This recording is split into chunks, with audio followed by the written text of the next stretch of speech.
you had a very thriving career. You had worked around, you've been around with, majority of big FMCGs back home. What motivated you to leave Nigeria and start life afresh in Canada? It all boils down to security. I remember some years ago, around 2015, I was being transferred to Warri in Delta State from Lagos. And I remember on this trip, I had to meet up with my new manager in Benin. Got to probably half of the journey and I had a busted tire. And I had to call him, "Sir, can you please stop? I need to change my tire." And I was like, "Just keep driving. Don't stop." Financial security was also a big part of it. Of course, currency. I remember getting to Canada a few years ago and I wanted to have an haircut and I was still $35. And I stepped back and I said, "No, I'm not doing that." I kind of looked out today and I was like, you know what, I don't regret the action I took. If I lost my job today, I'm covered. I remember some time ago, one of the companies I worked for downsized back in Nigeria in 2016. And a friend of mine, a full groomer, was crying. And we kind of consoled, this is not the end of the world and all. But over here, I remember when my company downsized, I was smiling because I know I'm covered. Social security. The government has something for me. The biggest for me was the do-it-yourself culture.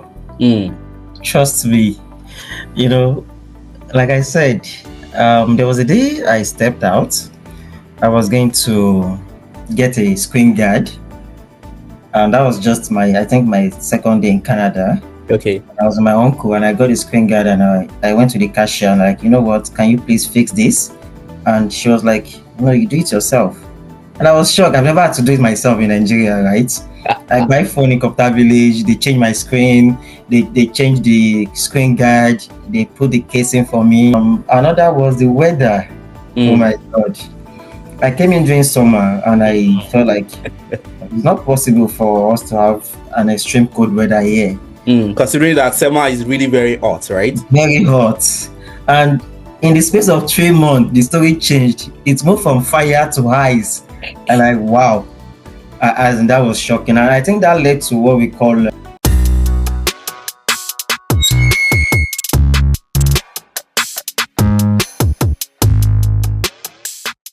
Hello, everyone.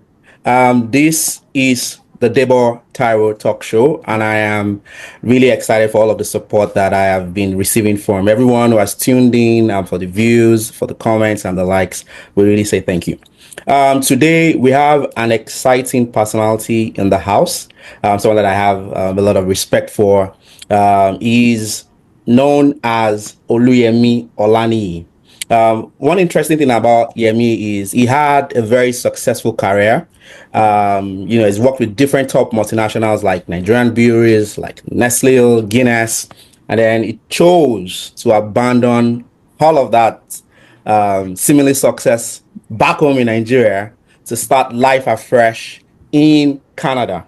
So today, Oluyemi is going to help us uncover why he traveled out of Nigeria, how he's been able to navigate the job market in Canada, and some of the culture shocks he had as a new immigrant in Canada, and how he's been able to settle down mostly. Oluyemi, you're welcome to the Debo Talk. How have you been, sir? Yeah, I've been good. It's been a while. It's nice to speak with you again as well. It's been a long minute. Yeah, and I've been trying to chase you all around town for us to do this. You've been a very busy man, but I'm glad that we're able to do this so far. Great stuff. Thank you so much for being a guest here again. All right, so we're going to start now. We're just going to kick it easily like that. Yes. So like I said, like I was informing the viewers who would be seeing this eventually, you had a very thriving career. You had worked around, you've been around with, majority of big FMCGs back home.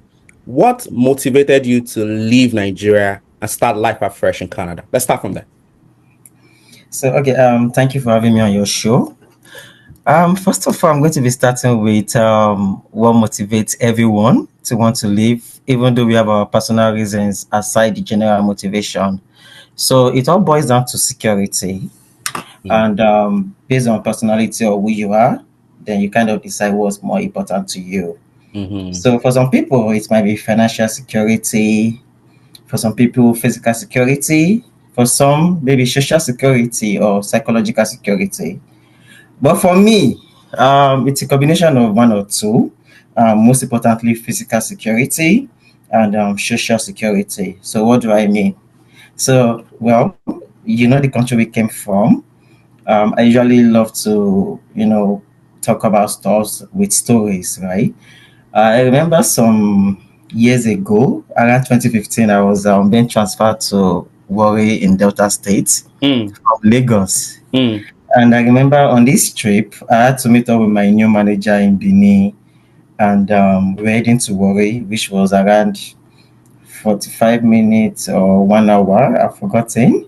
So are you saying the distance between Benin to Warri Yeah, is to about an Warri. hour? Okay. Yeah, I think one Okay. hour, 30 minutes or so. I can't really remember, but we got to probably half of the journey and I had a busted tire. Mm, And I had to call him, sir, can you please stop? I need to change my tire. And I was like, just keep driving. mm, Don't stop. mm, And two things came to mind. If I stop, what happens? Maybe mm, someone might attack or something. But at the mm, same time, I had a busted tire because the road was really bad.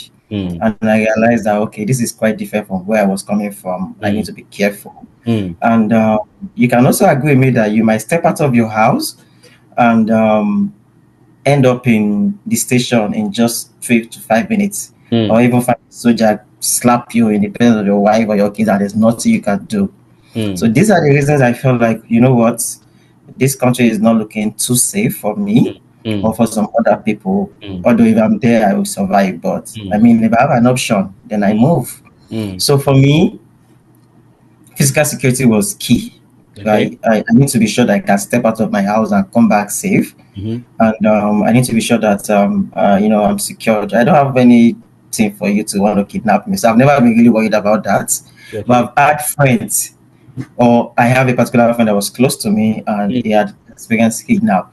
I don't mm, know how that feels, but mm, I don't want to experience it. So mm, yeah, financial security was also a big part of it. Of course, currency. I remember getting to Canada a few years ago and I wanted to have an haircut and mhm. I was told $35. And I stepped back and I said, no, I'm not doing that. Because you first, So I went to get why a did paper why did you step back to say no? I can't do that. because I was going to convert I, almost 40 something thousand it was a conversion, just to have an haircut. and So you're these were like, the things what's I happening? kind of looked out today and I was like, you know what, I didn't regret the action I took. I Mm, didn't regret having to start again. It's one of those things that you have to sacrifice. mm, And now I kind of have more confidence in the fact that if I lost my job today, I'm covered. I mm, remember some time ago, one of the company I worked for downsized back in Nigeria in 2016. mm, And a friend of mine, a full groomer, was mm, crying. mm, And we kind of concerned, this is not the end of the world and all. mm, But over here, I remember when my company downsized, I was smiling because I know I'm covered. mm, Social security. The mm, government has something for me. mm. So these are the things that I look back and I like, you know what? If you ask me, Yemi, should I jackpot like everybody will say or not? I will always say yes over and over again. Hmm. All righty. Thank you for that summary. So for you, it was more of financial security. Sorry, it was first with social security, and then of course financial security. Knowing that where you are, security wise, you feel safer because a lot of people will also argue that there's no place on this earth that do not have security challenges, Yeah, right? you're right. Because I mean, even in your province where you are, you must have seen some security issues or insecurity issues, Yeah, but it just feels like it's a lot safer compared to where we're coming from, and that's debatable and exactly. arguable. But thank you for your submission. All right, so we'll switch it up a bit, or we'll move forward another round of questions. It would be, so obviously migrating, a lot of people are of the opinion that migrating to the west is better for younger people, maybe people in their teenage ages or early 20s, but you did that, maybe you were in your mid 30s when you did that, or your early 30s. What were the cultural shocks and adjustments you had to make after arriving in Canada? Okay, the biggest for me was the do-it-yourself culture. Mm. Trust me, you know, like I said, there was a day I stepped out. I was going to get a screen guard, and that was just I think, my second day in Canada. Okay. I was with my uncle, and I got a screen guard, and I went to the cashier, and like, you know what, can you please fix this? And she was like, no, you do it yourself. And I was shocked. I've never had to do it myself in Nigeria, right? I buy phone in Copter Village, they change my screen, they change the screen guard, they put the casing for me, They won't clean it for you for free. and they clean, and I'm like, I don't understand. And she was like, yeah, you have to do it yourself. So it was a shock to me. So if you have an issue with your plumbing stuffs in your washroom or your toilet or in your house, you have to do it yourself. I say you're ready to spend a lot of money. Or exactly. Or you're ready to spend a lot of money. Yeah, Okay. yeah. So, back then we get to call gardeners, come and take care of the garden and the grass and all. Yeah, you pick the cutlass or the mower Or the machine more. and you do it yourself. Yeah. Mm-hmm. So, yeah, that was a big shock. You can't have a driver here. Maybe even if you are Dangote, you might still want to consider, okay, it's not easy. You know what I mean? Yeah, completely Back agree. home, it was fun. You can have your driver, have your maid, have the dry cleaner, wash your clothes and all. So, but I mean, it shows that there's what we call the dignity of labor here. Mm-hmm. So, if you're a driver, you can stand with a manager, and we all kind of respect ourselves. And another was the weather. Oh Mm-hmm. my God! I came in during summer, and I felt like it's not possible for us to have an extreme cold weather here. Considering that summer is really very hot, right? Very hot. And in the space of 3 months, the story changed. It moved from fire to ice. And like, wow. As in, that was shocking. And I think that led to what we call the challenge with relationship here. Mm. So coming from a single guy like me, one biggest shock of my life is having to meet people through dating sites or Mm. stuff. Want to make friends, you have to, Mm. most time, especially if you are new in the city and all. Mm. Back home, you can walk on the street and walk up to anyone and say, hey, hello, how you doing? And, the rest is history. Maybe a lot of you guys met your wife through that method. But over here, you can't just do that. Mm. So it was a kind of shock and challenge. Mm. And finance. Somebody said to me, Yemi, you don't borrow money here. Mm. And, I didn't really understand what he was saying until when I got into the system. And I'm like, oh, like back home, you can easily call anyone and like, what, borrow me money. I need urgent 2K. Mm. That doesn't happen here. So Mm-hmm. we all have bills to pay. So it's shocking to know that your 1 year rent back home could be Mm-hmm. your 1 month rent here. Very nice. And you have to plan. You have to always have something doing, and that's why you say that everybody's busy doing 2 jobs, Mm-hmm. some 3 jobs. So it's a kind of cultural shock. Mm-hmm. Back home, I only have to do my one major job, and I'm fine. Mm-hmm. So it's not like you can do just a job here, but Right. at the same time, you have to plan your Mm-hmm. finances and Mm-hmm. all. Mm-hmm. So yeah, one last thing is time difference. Time different. So I think I missed my first interview when I got here due to that. I didn't know what was called CST, Okay. CDT, EST, EST, Pacific time and all. zone. Mm. And I had an interview for 9 a.m. And 9 a.m. I was on my system, and the interview was over. It was supposed to be 8 a.m. their time. I So get it. I get yeah, those were kind of shocking and challenging. But with time, you get to get used to it, and it. you know, That's interesting. So, I mean, for me, one of the biggest culture shocks that I had when I moved here would be so when I started working. From where we're from, we used a lot of titles to address our superiors or our managers, or you use words like salutations, like sir and ma. And when I came in here, it was almost like a taboo. Like nobody calls anybody Mister. man, like So everyone calls themselves by first name basis, and it doesn't matter how old the person is, right? I used to yeah, say, like, the store leader that I was working with at the time, she was over 60, and I could call her by her first name easily without feeling any type of way. I thought that was really funny. That was one of my culture yeah, shocks as well. All right, so now, coming in to Canada with some wealth of experience, having worked with different multinationals, and even, you were a manager at one of those companies. You then came in to a new job market completely. How easy was it for you to transfer your skills from, what you've acquired back home to a new environment in the Western world? Okay. You know, I always tell everyone that cares to listen. One thing that you must know how to do best is have an open mindset. Mm, When I got in here, I had to forget the fact that I was a manager back home mm, in several multinationals.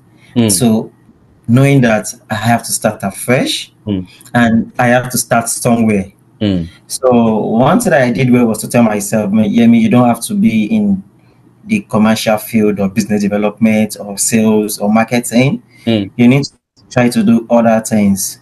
You need to explore. You mhm, need to understand what the job market looks like here. Yeah, and another thing that helped me was I heard about the Canadian experience. mhm, So it means you have to have that experience for a lot of employers to trust you, mm, believe you can do the job, and a lot of us don't have that. Of course, because you're So coming newly, right? becoming newly, you don't have that. They want to be sure you can communicate. They want to be sure you Mhm, understand their culture. mm. So trust me, the first job I took was funny. When I call my friends back home in Nigeria, they was like, really, are you doing this job? Sorry, what was it? Like, What was the first job that you took when you came in? so it was more like a brand ambassador job. Back home we call it BA, Okay, and I get it. all you have to do is stand in a mall and try to talk to people about your product. And a lot of them don't want to talk to you; they just walk away. I have people that already knew me, and once they see me smile to them, they just take the other way, and it was embarrassing. Trust me, but I mean, it paid off. When I had my next interview and they asked me about my experience, that was the first thing I mentioned. Of course, over here you have to be able to tweak the title and the job Mhm, responsibility mhm, fit the role you're applying for. mhm, And unlike back home, you could be a sales manager, and the next thing is you're telling that you are a go-to-market manager. Here, you have to streamline your resume to yes. fit in that job. So if you're a sales manager back home, you're also a go-to-market manager, you're also a marketing manager. You have to choose which one appeals to the employer here, Of and you have to course. focus on that. Mm, So those were the things that kind of helped me, and trust me, personal development is key here. They don't care about your degree, about mm, your masters, about your BSc. My boss didn't go to the university, mm, right? But he's my boss. End of That's because he story. has the relevant Mm. um, Skills. uh, skills, and the short courses are kind of very relevant here Mm, than your BSc. You mm, just have to say that you can do the job, and mm, that is it. mm, So yeah, it kind of helped me. The networking, don't joke with it. mm. Don't joke with it. Yet it's a place that information is key. Very key. And that is the difference between you and I. The information you have access to will determine how far you go, Mm. both in life, especially in Canada. Yeah, pretty much. Pretty much. So that's some very eye-opening conversations there. So sometimes you have to start from the cradle or from, like really low, and then you want to build the experience. But like you said, you want to re-strategize in the sense that you want to develop yourself. Like you rightly said, education is not so much of a big deal here, other than testing your technical and your soft skills, how you're able to communicate, how you're able to interact and execute Right. be like majority of the things that they look out for. Yeah. So some great stuff from you. All right, let's move on a little bit. So now, um, the obviously you're thriving well now in your career and you're doing pretty well. And you've also mentioned some of the tips in which you did to get where you are. Would you say the hardest? What would you say was the hardest part of immigration to Canada? Looking back. Wow. Okay. Trust me. I've had a lot of people coming here and they tell me, Yemi, when we were in Nigeria, you told us that there are jobs here. We're going to find a job. We're going to be fine. And they spent 2 months, 3 months, 4 months, and they're still searching for jobs. Mm. And I will tell you why. That is one of the biggest challenge a lot of Nigerians face here. Mm. Trust me, nobody is going to tell you you're going to get a job within 1 week, 2 weeks, or 3 weeks. Mm. And everybody different. Everybody's story is different. For me, I got my first job 2 weeks after arriving in Canada, Mm-hmm. and for some of my friends, it was 4 months after. Oh my God. Some it was 6 months, Oh my God. and I see that it looks like the average is 2-3 months. Mm. So one thing you need to know, it's a competitive job market. Trust Mm. me. So you need to come prepared. You Mm. need to have a lot of spare money, a Mm. lot of it. Mm. That will probably last you for 3 to 6 months, even if you don't find a job. So that you And can keep body and soul together, pay your bills exactly. and all of that. Yeah. Mm. And the weather, some Nigerians will end up doing jobs that they would never believe they would do. Mm. Some might involve warehouse jobs, Mm. working in factories. The weather will be so discouraging, but you Mm. just have to. So it's shocking. Those were the hard reality I had to face. And trust me, another factor is the emotional adjustments. Mm. You see a lot of people saying, I'm depressed, Mm. feel lonely. It's because, yeah, it's a lonely country. Mm. You kind of hardly find people Mm. that share similar values. In general, you might just be the only Nigeria in your streets. Mm. That happens a lot. And even if you are not, where do you find them? It's cold. Everybody's indoor. Mm. What And about even when communal places like churches and religious places, maybe the mosque? And then I know that at least with where I am, for example, you have Nigerians in the region of Waterloo, for example. What do you think about those kind of platforms and how people can also maximize those relationships there? So trust me, I think the easiest way for me to make friends when I find myself in a new city over here or a new province is in church. Mm-hmm. Okay. That's the easiest way. Mm. Go to church, meet people of like minds, communicate, network, say hi. Exchange numbers, and that really helps. Some people we have these groups that you can join. Community group, and these people can be of good help. These organizations that will kind of put you through as a newcomer and all. So we have a lot of them. For example, over here we have newcomer employment program. We have other stuff that you know all you just need is information. All Mm. you need is someone to tell you, oh, go here, go there. um in Manitoba, where I used to reside, we have Manitoba Stats, Okay. where you can move and get information. They kind of support you financially, tell you how to get a job, language barrier, and all. They kind of help you to overcome these stuffs. And yeah, so these are ways that can make migrating here easier for you. Mm, mm, I see. All right. Thank you so much for your time. We're just going to wrap it up with this final question, which would be, what advice would you give to new immigrants who are trying to build a career in Canada? I know you've said some of these things interwoven, but someone who is still back home, probably a manager in their 40s back home, and they're actually still thinking, I want to come, they want to relocate to Canada. First off, do you think it's worth it if you're in your 40s trying to migrate here? So that's question one. And then question two, what advice would you give to them to get them, you know, knowing that the first couple of months might not be so fun, easy. Okay, so let me start with the first question. If you're in your 40s, so I usually tell people age is just a number. Mm. And for me, 40 is still quite young.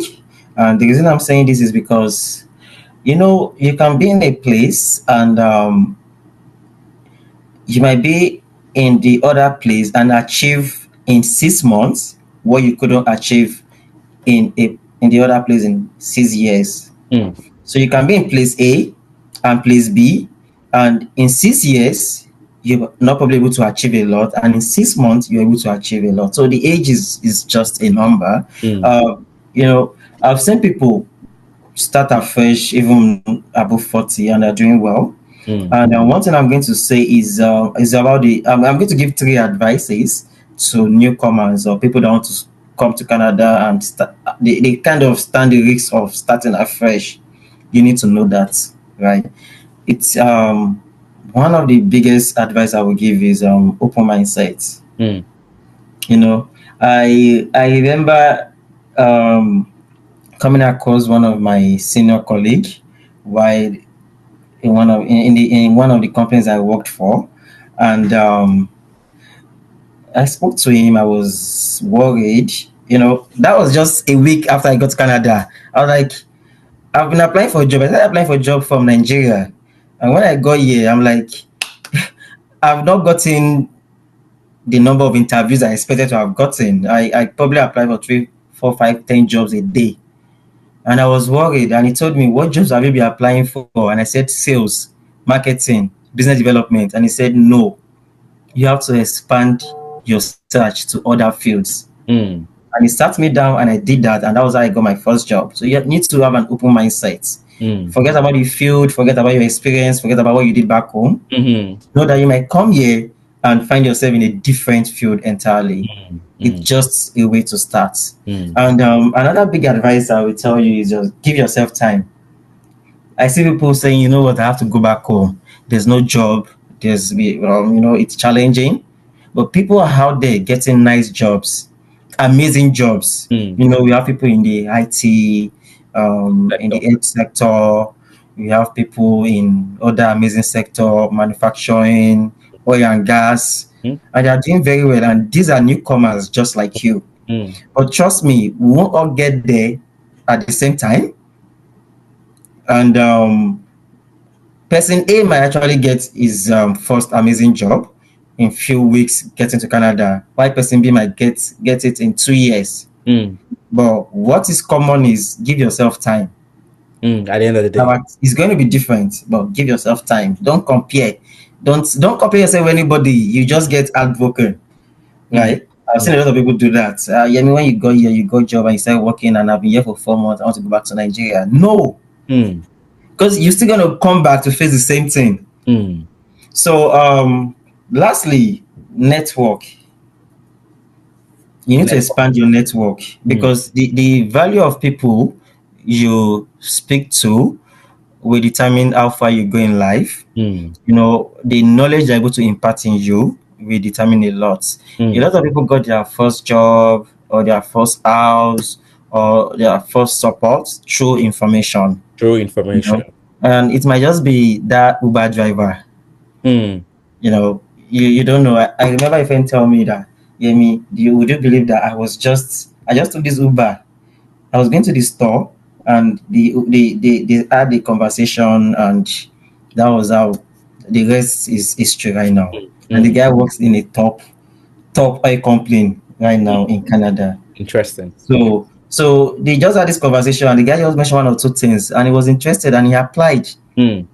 And that And was this it. is an Uber driver, and this same Uber driver works in the same company. Whoa. So you won't believe it. Yeah, this guy works in a multinational oil company, Mm. but it does Uber. Some people do that for fun. Some people do that because they are bored, and you know. So you need to network, irrespective of who you meet. You don't know what value person can bring to your life. So Mm. you need to. It's actually compulsory. It's a way of life here. Mm. Mm. Mm. So I mean, if you can hold on to those three stuff, open Mm-hmm. mindset, giving yourself time and networking, trust me, you'll be fine. Alrighty, thank you so much, Oluyemi Olaniyi. It's been so much, fun and tapping from your experience. I haven't lived in Canada for about 3 years now, and you've been able to give back in your own little way to say, this is what you did, and this is what people who are looking forward are making the same kind of moves that you made about 3 years ago. Being able to get some nuggets from them. Thank you so much for being a guest on the Debo Tyro talk show. And that's the concluding part. Yeah, so viewers, this episode will be available on YouTube and also available on all streaming platforms like Apple Podcasts, Spotify, and wherever you find your podcast. Thank you and be good. Yeah, cheers. Bye-bye.